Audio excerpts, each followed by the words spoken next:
मैं चल मरना बीड़ा चावल क्या फायदा था कोई था चुप चुप करो मर रहे बात क्यों चुप क्यों मैं कर रहा हूं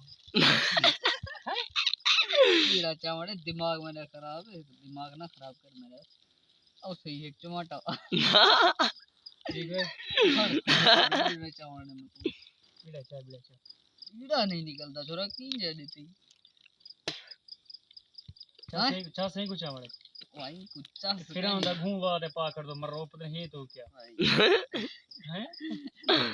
नशा चाहे घू दही होए अच्छा हां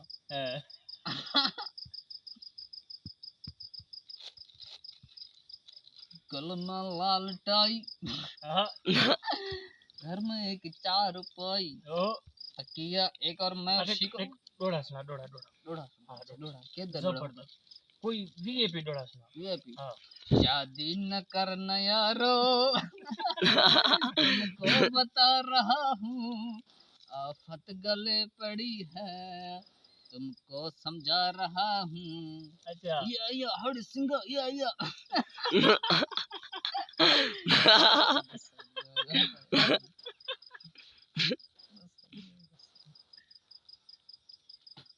डोड़ा सुनो यार और डोड़ा सिर्फ एक कोई हां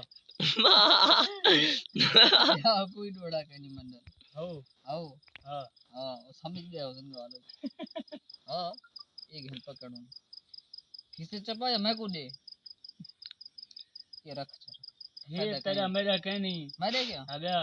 मैं फिर आंदा घूं बात पहले नहीं रहा गाला पे गई चढ़ मैं दे पीछे वाला मंगी ना वाला एक दाना